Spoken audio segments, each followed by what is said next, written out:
Hey guys, so we were out riding recently and my dad's Polaris RZR 1000 broke. We'd heard a noise a couple times during the day, but it's not unusual to hear strange noises in this thing, so didn't think a whole lot about it.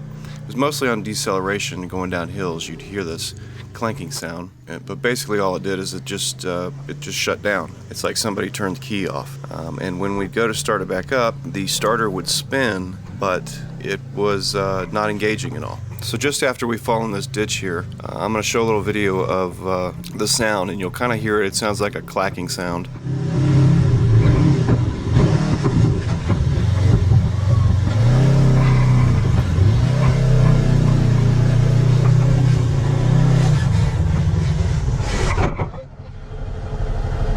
So this is where you hear the sound that we were hearing on deceleration, mostly going downhill, like I said, and it's sort of a clacking sound.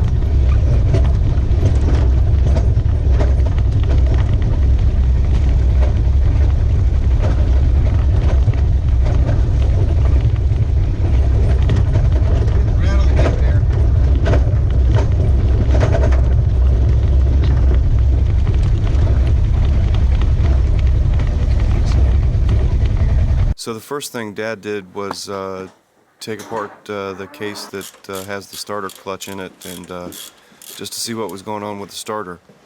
And he actually found the problem.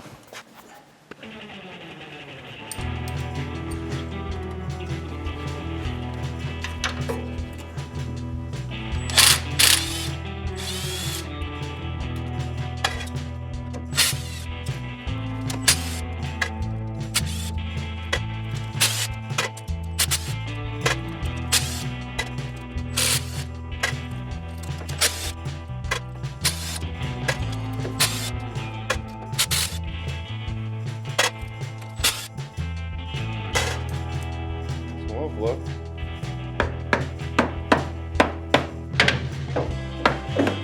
I'm just doing that for show. Yeah, I know. The case is already loose. He's not prying on the case with a metal object. Yeah, I did. I tried right there where the pry spot is. Oh, it's got a pry spot? Oh. Right there. There's a pry spot. There is a pry spot. Excellent. And there's also one down here that I can't get to. I get that all the time. Shouldn't use a middle. Well, Hondas have a pry spot, guys. They're meant to do that. Although this isn't a Honda.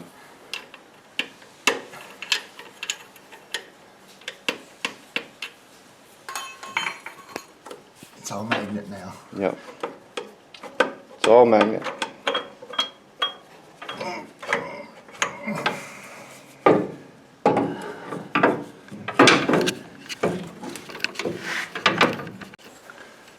There's your stator, alternator,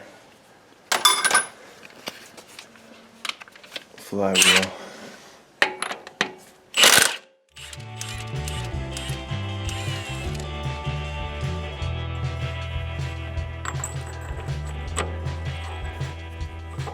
Backwards thread.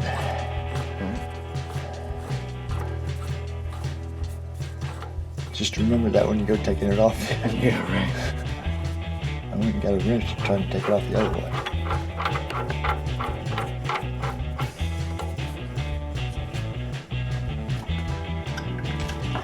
Hold this gear on, by the way. Yeah, I've done it a couple times already. Yeah, I did it the first time I did it. Because it will pop off when you fall on the ground. Potentially chip a tooth.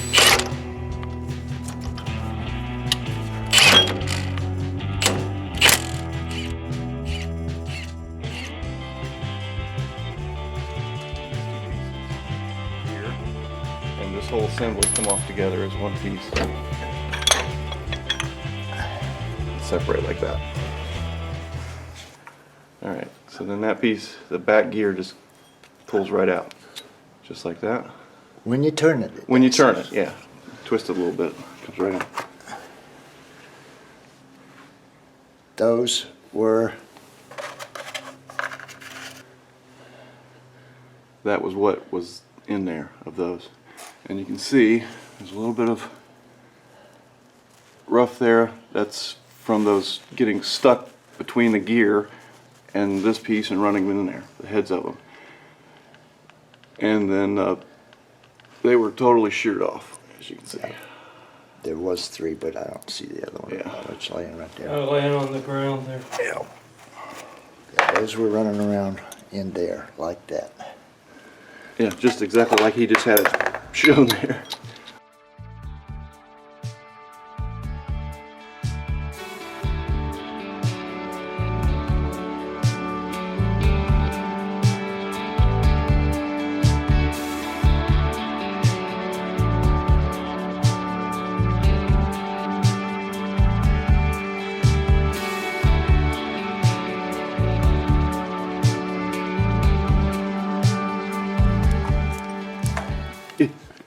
Yeah, stuck in between there. Stuck in between there.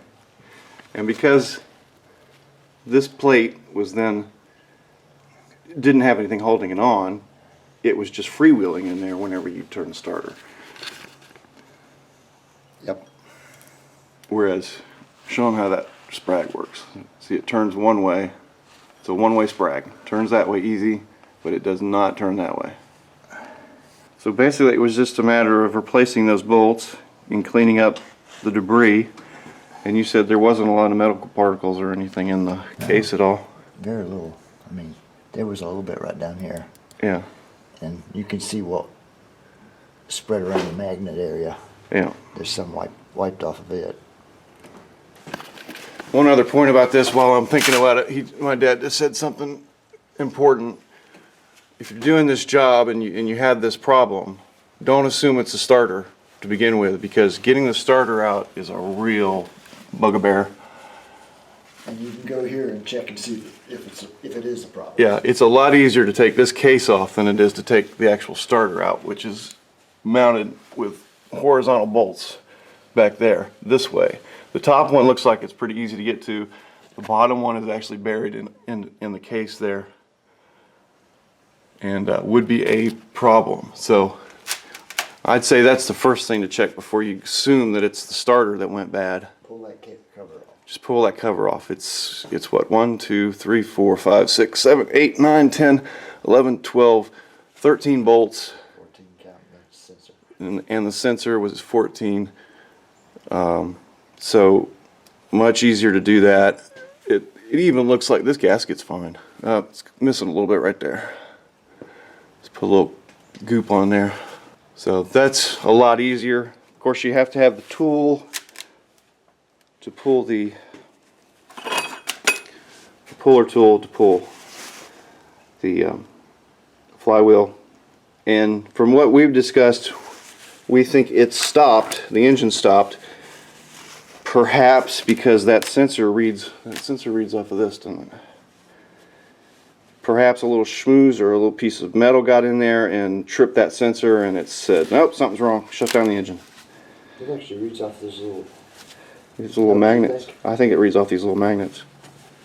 I think they're magnets. No, maybe not. I thought they might be magnetic.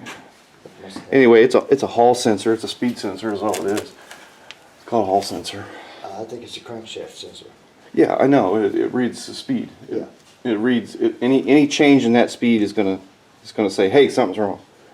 That's the assumption right now. So it did what it was supposed to do.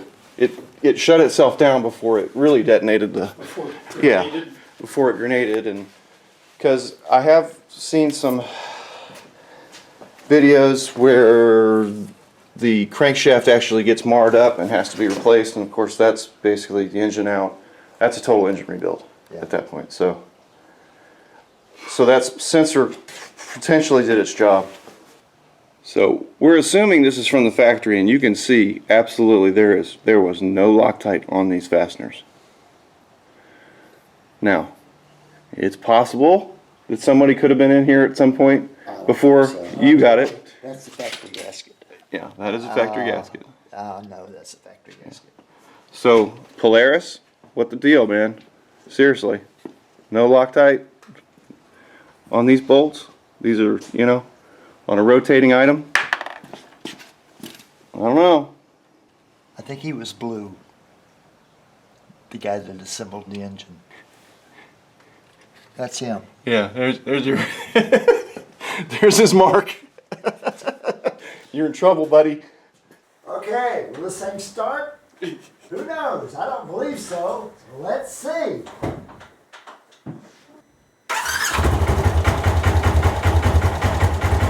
Wow! That's amazing!